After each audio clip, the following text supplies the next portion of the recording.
All right, guys, we got Taryns excursion here. Oil leak and batteries. Well, I don't know. I mean, Darian's fixing the terminals right now. They were all loose and all. Yeah, could have been better.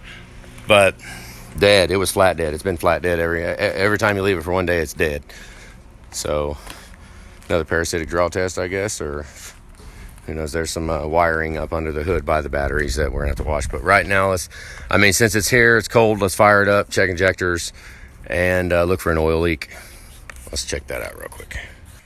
Really nice. We moved the plugs for the live wire any OPDs and unscrewed the 7mm and move it up there. It's nice. It's completely out of the way. But we might have to do something with the pedal. Look at that. It's kind of a little messed up. Okay, we've had the charger on here for a minute. Let's hope it's got enough power.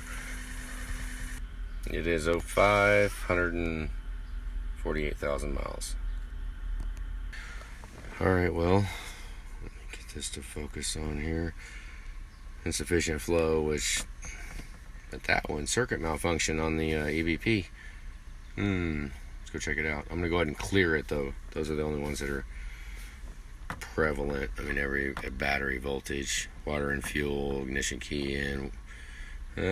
Some of this might just be from either programming or dead batteries, or the battery going dead when you're trying to crank. When you turn the key on and everything looks like it's going to work, and then you try to crank it, and then it freaks the whole system out because there ain't enough power. So it'll throw all kinds of crazy crap when you try to do that. So we're not going to put a lot of weight into that, but what we are is the EVP circuit malfunction. So we're going to have to check volts. Came right back. So wonder what kind of boost we got, or if we got something with who knows. We'll see. Well, that'll tell you right there. So we got something going on. EVP at 1.8 volts. That could either be wiring or the sensor. Yep. So we'll dig into that here in a minute. This is a cold start, 62 degrees on the coolant. Okay, we got a charger on one battery and the jump box on the other. Haven't even tried it yet, but I'd rather it not click and bang out. So, okay. I know I should take some of these screens off, but fig them at the top, IPR at the bottom. Let's reset it.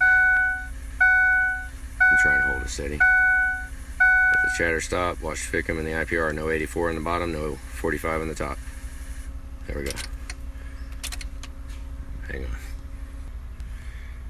Here you go. That maxed out for a second, but not too bad. Let's see the injectors real quick. I didn't want to watch the FICM anymore, because there's a live wire on this, so he can see that. He can see the FICM when it start up. If it goes bad, the only thing he can't see is power balance. Hang on, let me try to hold it steady. Number 8.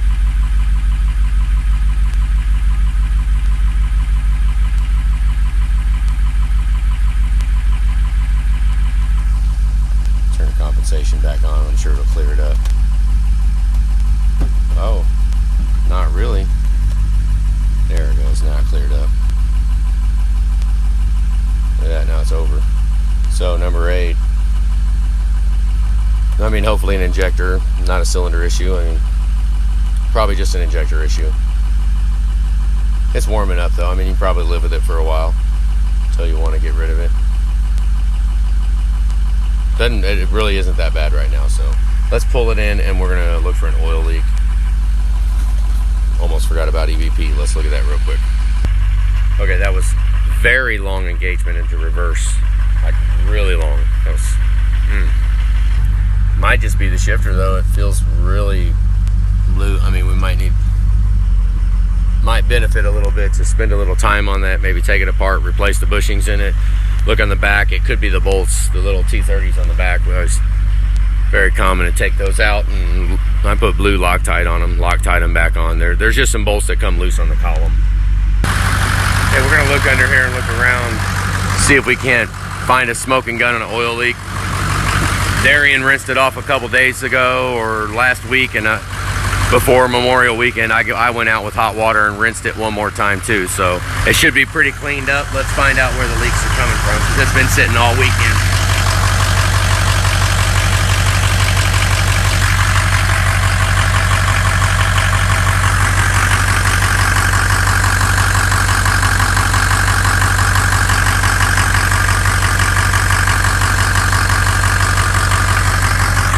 We're just going to look around a little bit and then we'll show a video on what we see. But it's very possible up here on the front.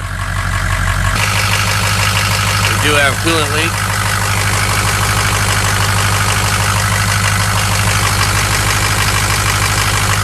Let me look a little closer. I'll find something. But we do have coolant and oil. Okay, let me see if I can focus in on it, because it looks like the pump cover, or it could be oil cooler cover, but let's see if I can zoom in.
I mean, it very well could be something on the front too. We got multiple leaks going on.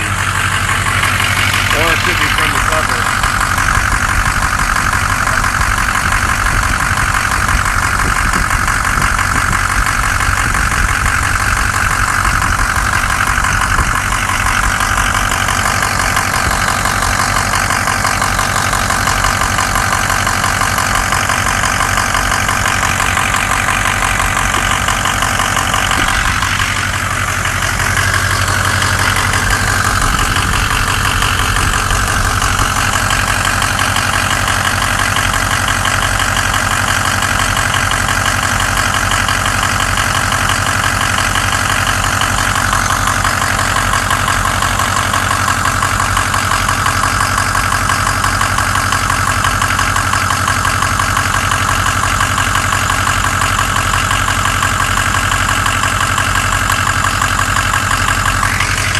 I'm just looking to try to catch an oil trail running, a fresh oil trail is what we're trying to do.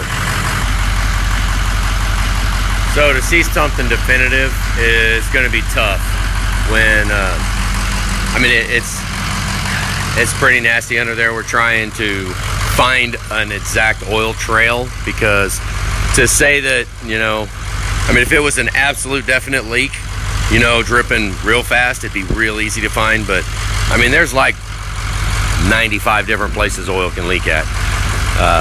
But the oil cooler cover looks the most suspect right now. The same with the high pressure pump cover back on the back, which who knows, you know, if it didn't get cleaned when it was deleted, who knows. But right now I want to look at EBP volts. Okay, what we're going to do right now, let me try to get this to focus. 1.5 volts, so we're going to unplug it. Let's do that real quick. Alright, what we don't want is to still have voltage with it unplugged. That would mean it's wiring. You're off? Alright, he's trying to get it unplugged right now, but if it still holds voltage when it's unplugged, obviously it's a wiring issue, it's a wire shorted out. If it goes to 0, then our chances are pretty good that it is a sensor. We don't have a new sensor here right now, but it's pretty easy to change. Honestly, I mean, yeah, so let's see what happens. Okay, so inside the sensor is still dirty. It's had a bunch of oil in it, so it might be. Go ahead and spray it in the sensor too. Heck with it in the plug end of the sensor. And it's hard to get it in there though, because it's under the degas bottle. But we just try to clean it out, because it could be shorting across at the connector. I mean, it could be. No, unplug it. Tell me when. Alright, now we're definitely going to throw an EBP code, but we was already throwing it. We want it to go to 0. Please go to 0. Please go to 0. There you go. Okay. All right, now plug in the other. Here, go ahead and plug in the other one. Okay, let's see what we see here. Is that the old one or? Okay, that is his. We just cleaned the plug and put it back together. Let's see what we got for volts now. Any day now. Nope, still too high. Okay, let's try this again. We have, honestly, haven't tried it too much, but we don't have one here. All we have is an 03. So let's plug it in and see where the volts are with an 03. It might just be a shorted sensor. 104, it's still high. Still high with the other one. Of course, that one might be bad too. Hang on. Okay, he's going to just blow a little bit in the EVP sensor. I mean, it's reading, it's changing, it's fluctuating. It's just too high to begin with. That's with an 03 EVP sensor also. So, 104. All right, you know what? Go ahead and unplug it right on video. Just unplug it. Now, that doesn't... Okay, it doesn't always mean that it's not wiring. Just because you unplug it, it could be the return signal is shortened. It could be anything. I mean, but... So, we definitely got an issue with EVP, but I don't know if that's... We'll go drive it real quick and see if we got drivability issue because of it.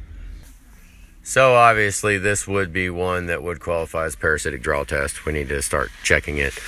I kind of want to put it, we don't have time to do it right now. It's first day after Memorial Weekend. I wanted to just get it in, take a look at it, get an assessment of what we need to do, but a parasitic draw test would be nice. Actually get a late model EVP sensor and see where that takes us.